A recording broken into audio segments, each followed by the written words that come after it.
Si tu t'attends à voir un pêcheur pro sortir un monstre à chaque lancer, t'es pas tout à fait au bon endroit. Mais si tu veux suivre l'aventure d'un passionné qui apprend, qui galère et qui progresse à chaque sortie, alors là, je te souhaite la bienvenue. Cette chaîne, je l'ai créée pour 3 raisons. M'améliorer dans le domaine de la pêche, partager ce que j'apprends avec les débutants, et surtout, vivre une passion commune avec vous tous, dans le respect de la nature et l'amour de la pêche.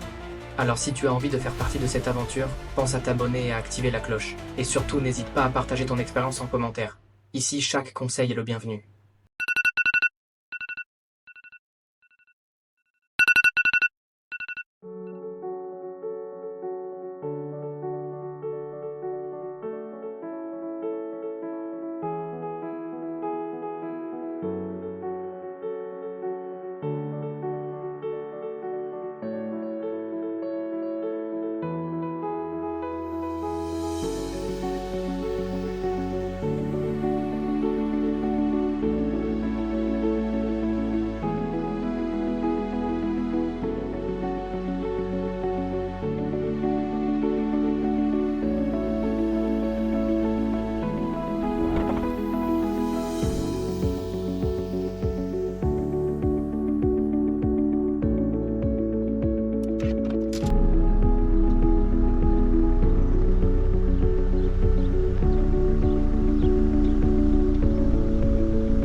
Salut à tous, on se retrouve pour la toute première vidéo de ma chaîne YouTube. Donc pour vous expliquer un peu le contexte et comment ça va fonctionner, moi c'est la ficherie, j'adore la pêche. Et voilà, donc mon but ça va être de vous partager mes sessions pêche dans l'optique en fait de pouvoir moi m'améliorer, hein. Je prétends pas du tout être un très bon pêcheur, au contraire je commence à beaucoup aimer ça et à essayer de m'améliorer en fait de jour en jour. Et du coup ce sera un peu le principe de cette chaîne là, c'est qu'elle s'adressera un peu à tout le monde, autant aux passionnés qu'aux débutants, autant aux plus jeunes et aux plus vieux. Donc là aujourd'hui on se retrouve sur un lac qui est très connu de ma région, je donnerai pas le nom. Donc voilà, l'objectif d'aujourd'hui ça va vraiment être de faire une pêche un peu tout venant, voir un peu ce qu'il y a dedans. Honnêtement c'est une des premières fois que je viens sur ce spot. C'est même la première fois en fait, pour tout vous dire. Donc pour ce faire, j'ai pris une canne casting en 14-42 grammes et une canne ultra light en 3-14 grammes. Comme ça on est vraiment complémentaires, on peut vraiment attraper un peu de tout type de poisson. Là déjà je viens d'arriver sur un petit spot. Alors l'eau est très claire, vous allez voir, l'eau est très claire. Et c'est surtout que je vois déjà plein de petites perches, des petites perches qui nagent sur le bord de l'eau. Voilà, donc comme je vous disais au début, en fait le principe de cette chaîne c'est vraiment de pouvoir créer une communauté soudée, dans le sens où j'aimerais bien moi déjà avoir vos retours. Pour ceux qui s'y connaissent nettement mieux dans la pêche, pardon, j'aimerais bien avoir vos retours. Toutes les critiques sont les bienvenues tant qu'elles sont constructives. Et puis voilà quoi, c'est avant tout prendre du plaisir, découvrir la pêche pour ceux qui connaissent pas. Pour moi m'améliorer, pour certains pouvoir découvrir peut-être un univers aussi. Enfin voilà, faut prendre tout ça avec amour comme on dit. Bon, voilà, donc là je vais vous montrer un peu le spot. Hop, sans trop m'approcher. Bon après là c'est très shallow, il y a très peu de fond, mais vous allez voir ça. Donc comme je le disais, je sais pas si vous allez voir, je vais pas m'approcher trop. L'eau, je sais pas si on va bien voir la vidéo, l'eau est très claire. Par contre ce qui est super intéressant déjà dans un premier temps, c'est qu'on peut voir clairement que là tout le long en fait ça fait des berges qui sont ultra cassantes. On voit pas très bien, mais en fait là tout le long vraiment la berge elle est droite et en fait c'est que des herbiers, que des racines. Donc clairement pour le brochet ça peut abriter des jolis poissons. Donc voilà, hein, le lac est assez grand. De mémoire de ce que j'avais lu, il fait environ 17 hectares. Bah écoutez, ce qu'on va faire tout de suite dans un premier temps, c'est mettre un leurre à l'eau. Je vais vous expliquer un peu ce que j'ai choisi. Alors en termes de sélection, je sais pas si vous allez bien voir. Donc j'ai pris un peu de tout, du gros rock vibe. Alors me demandez pas du tout la taille en pouces. Je crois que ceux-là de mémoire ça doit être du 6 pouces. Je sais pas exactement ce que ça fait en centimètres, ça fait une bonne bien 25 cm. Et en 4 pouces je crois. Donc gros Rock Vibe Fat de la marque Reigns. Du petit Drunk Twister de la marque LMAB. Drunk Dancer pardon. Mais j'ai également pris un Drunk Twister qui est déjà monté sur la casting. Pareil pour le nom des coloris, là je vous laisserai me dire en commentaire, je m'y connais pas suffisamment, enfin je les retiens pas en fait. Donc voilà, après il faudra peut-être que je me penche un peu plus sur le sujet. Mais là du coup pour commencer, je sais pas trop quoi mettre. J'ai pris de la Cro, de la assez grosse, je sais plus la taille, et de la un peu plus petite. Celle-ci est très intéressante parce qu'en fait elle est creuse. Et donc elle prend une posture défensive automatiquement sur le fond, c'est-à-dire elle se lève en fait comme ça, voilà. Ce qui peut faire réagir les poissons sur l'attaque. Donc elle a un déplacement qui va être très réaliste. Monter sur une petite tête plombée, ça c'est redoutable. Tiens, je vais peut-être commencer par ça. On va voir. Au niveau des leurres dures, alors j'ai pris du popper. Alors ça, ne me demandez pas la marque. Je crois que c'est ma copine qui me l'avait acheté, ou ça vient d'un calendrier de l'Avent. Alors là, je ne saurais plus vous dire la marque. Très bruiteur, avec une grosse bouche bien plate pour bien faire de gros remous. J'ai pris pareil. Alors ceux-là, je sais pas si on appelle ça un popper ou un whopper plopper. C'est un leurre en fait qui va avec une hélice qui va faire du bruit à la surface, pareil, du leurre de surface. J'ai pris du crank juste ici, pareil, un autre popper, un crank avec une grosse palette. Et alors ceux-là, je sais pas du tout. Putain, il avait du leurre fondu dessus. Celui-ci là, ils sont tous emmêlés. Attendez. Celui-ci, vous allez peut-être pouvoir me dire. Pour moi, ça reste un crankbait du coup. Alors j'allais dire crank, mais le crank ça a plus cette forme là. Un jerkbait du coup. Enfin, dites-moi en commentaire ce type de leurre, comment ça s'appelle. Et j'ai du glide. Mais alors là, celui-là, pour tout vous dire, c'est un Volcan Soul et c'est le Akena Glide 130. Le seul souci, c'est que je sais pas comment ça s'est fait. Voilà. Est-ce que c'est le conditionnement dans les boîtes, il supporte pas toutes les parties. En fait, il avait la queue dans un genre de plastique souple, avec des petites nageoires aussi caudales. Et en fait, tout a fondu. Alors, me demandez pas pourquoi, je sais pas du tout. Justement, je voulais voir si quelqu'un pourrait m'aiguiller dans les commentaires en me disant est-ce que ça vient du conditionnement, est-ce que ça vient du contact entre certains leurres, certains plastiques qui peuvent pas se coller. Parce que sinon, en fait, ça les détruit. Et comment vous, si vous avez des conseils, comment vous faites le stockage de vos leurres, comment vous les entreposez en fait pour éviter qu'ils s'abîment. Voilà, n'hésitez pas à me dire tout ça en commentaire et puis on va passer aux premières actions de pêche. Bon alors du coup pour commencer, finalement j'ai choisi un petit crank de la marque, je sais plus la marque, je crois que c'est du Ilex. C'est le Gigan 39F, si quelqu'un veut la ref. Et pour moi c'est un des meilleurs leurres pour prospecter et surtout commencer, parce que déjà c'est un leurre très bruiteur, qui va faire énormément de vibrations, qui va pouvoir plonger un peu, donc ça va nous permettre de pouvoir jauger vraiment la profondeur depuis le bord de la berge en fait. Et puis c'est un peu un leurre tout venant. C'est toujours pour ça que quand je prospecte, j'équipe toujours un badline. Alors c'est du titane. J'ai pas monté de fluoro sur la ultralight, mais voilà. S'il y a des termes techniques que j'utilise ou des choses comme ça pour les plus néophytes d'entre vous, n'hésitez pas à me dire dans les commentaires si vous préférez que je explique à chaque fois ce que ça veut dire. Et pour ceux qui savent ce que ça veut dire et qui se poseraient la question, n'hésitez pas à le mettre en commentaire. Alors, on va commencer. Je regarde juste le serrage du frein. On va pouvoir desserrer un petit peu. Là, on est pas mal. Ah, ça galope devant, là, j'en vois plein partout. Allez, on va regarder ce que ça donne.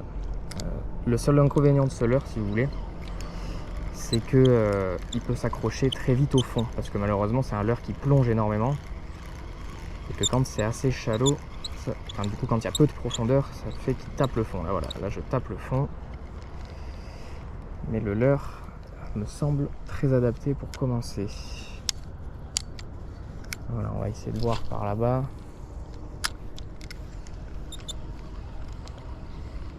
Alors toujours pareil.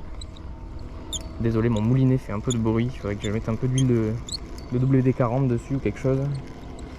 le plastique couine un peu. Alors c'est un leurre, moi personnellement, que j'anime assez vite. Par expérience, bon, bien sûr je m'accroche dans une branche juste devant. Par expérience, je sais que c'est ce que les perches aiment particulièrement, surtout les perches en fait, tout ce qui va être petit carnassier entre guillemets, sont les vibrations. Dès que la perche va ressentir une vibration, ou dès qu'un banc de perche va ressentir une vibration, direct ça peut provoquer une attaque. Donc on va jouer là-dessus. Donc c'est un leurre que j'anime, voilà, toujours canne en bas, toujours un peu la canne vers le bas, assez rapidement. Ce qui est bien dans cette canne là, comme elle est très souple, c'est qu'on ressent extrêmement bien toutes les vibrations, hein. Là pour le coup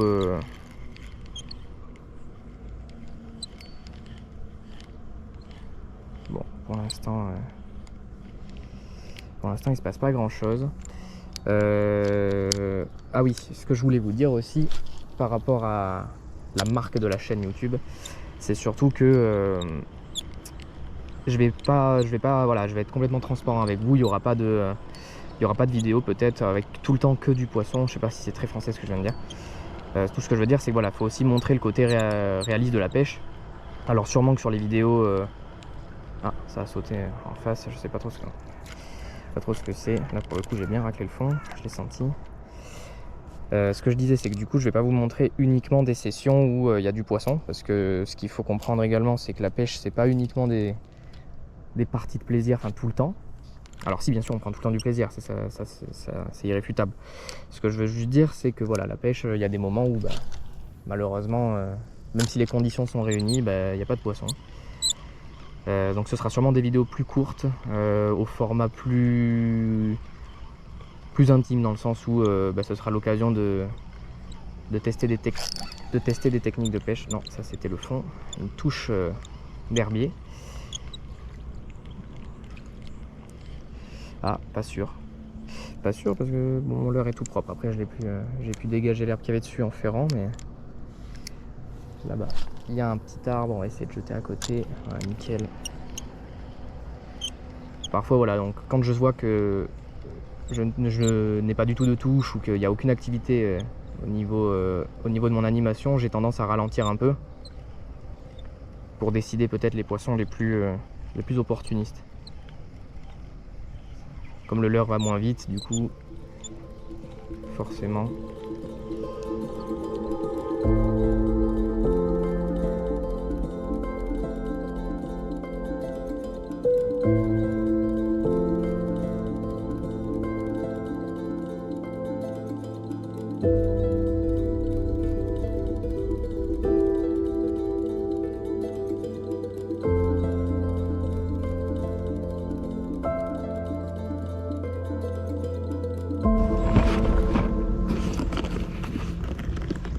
Viens ici. Virus, viens ici. Bonjour. Bon les gars, comme vous avez pu le voir, cette dame, elle avait pas fait un très bon choix au niveau du nom de son chien. Je sais pas s'il y en a dans les commentaires qui ont appelé leur chien Virus, mais... Bon, petit changement stratégique, parce que là, du coup, comme tout est shallow, en fait, tout est hyper pas... Oui, enfin, il n'y a pas de fond, quoi.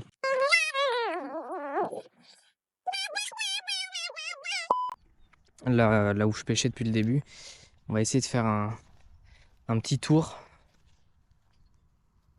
et voir s'il n'y a pas des zones un petit peu plus profondes.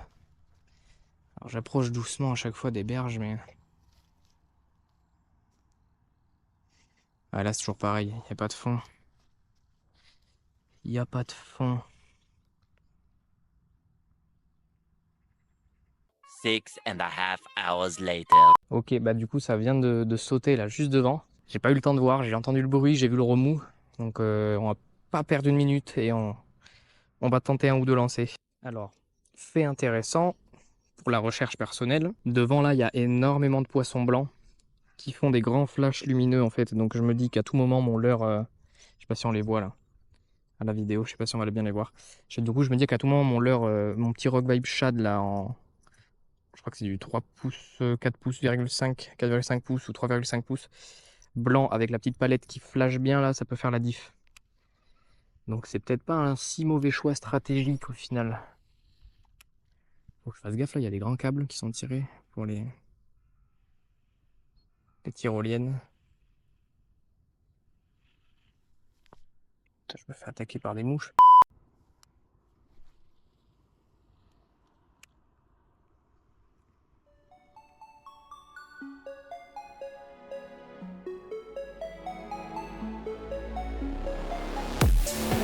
Oh non.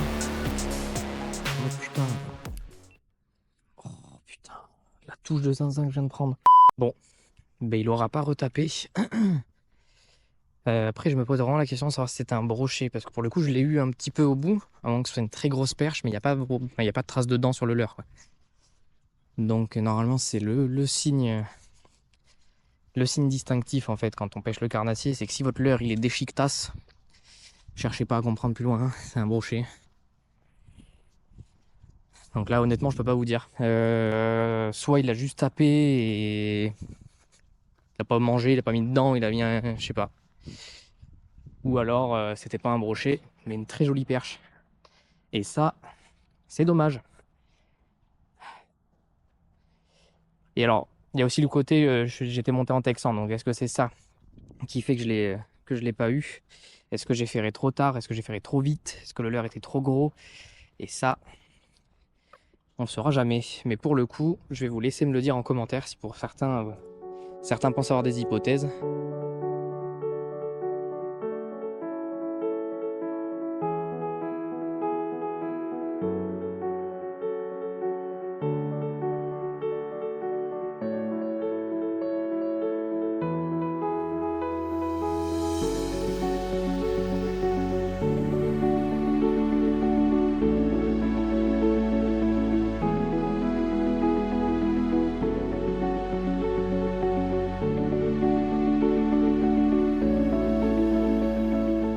Bon ben voilà les gars, hein.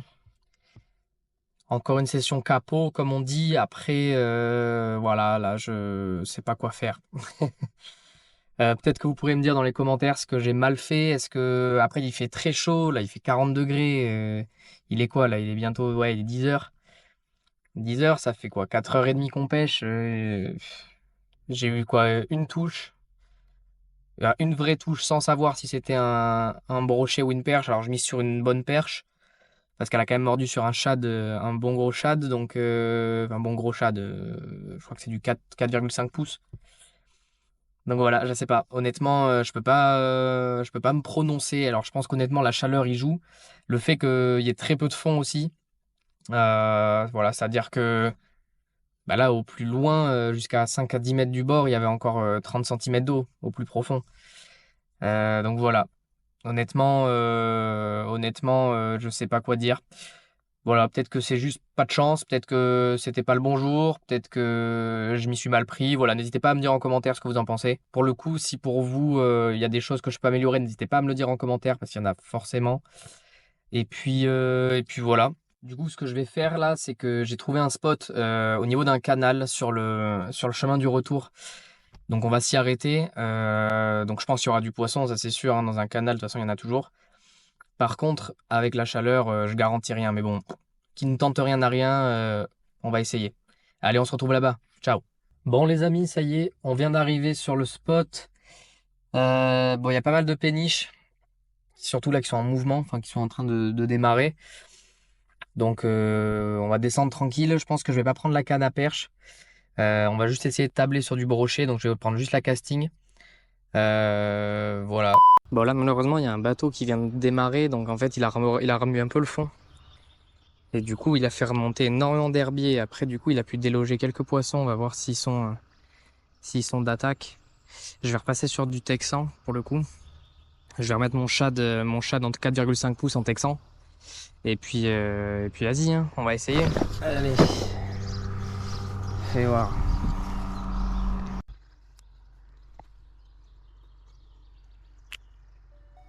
C'est pas mal, c'est pas mal. Il y a quand même beaucoup d'herbiers du coup là à cause du bateau, mais d'ailleurs je sais pas si vous m'entendez bien. Oh là! Ça c'était pas un herbier par contre. Attends. Là, c'est trop tard.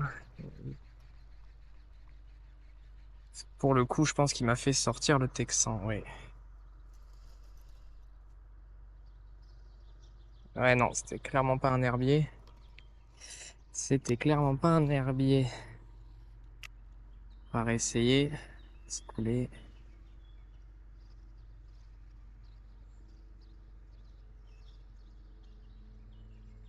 Ah. Bah si, peut-être que c'est un herbier finalement.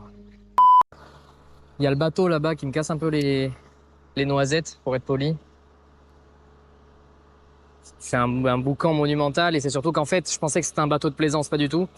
Il ramasse les algues que vous voyez à la surface.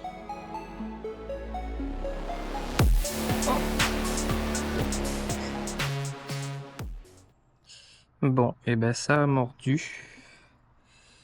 C'était une perche sympa quand même.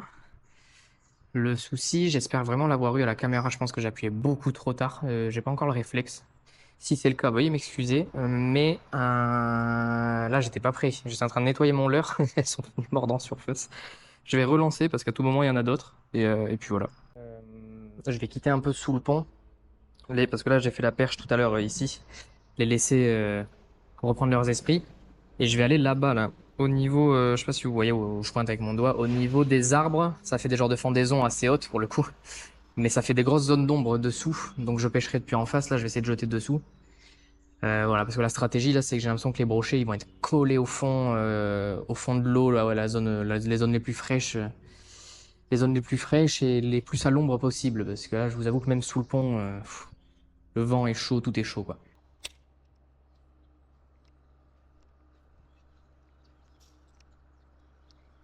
C'est plein d'herbiers, putain. Puis là, en plus, avec le courant, ça me ramène tout au milieu du pont.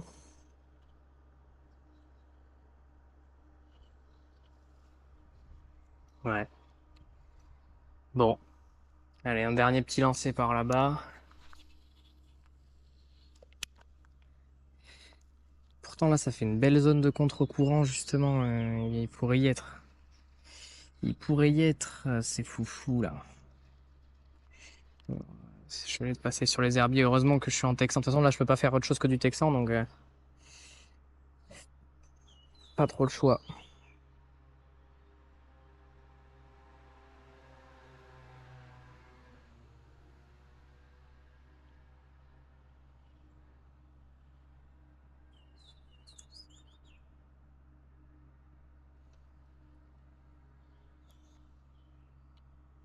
Et voilà les amis, la session touche à sa fin et je pense que toute la vidéo parle d'elle-même.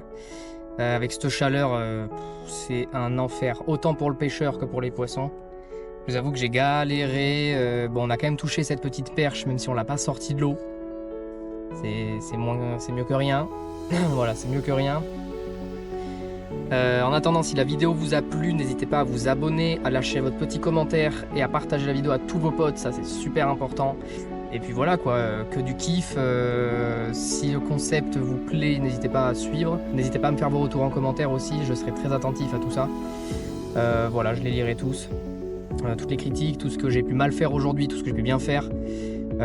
Voilà, que cette chaîne soit un forum complet sur la pêche et l'amour de la pêche, et voilà, que ce soit fait par des passionnés pour des passionnés. Et puis moi je vous dis à la prochaine les amis, prenez soin de vous, c'était la Ficherie, ciao.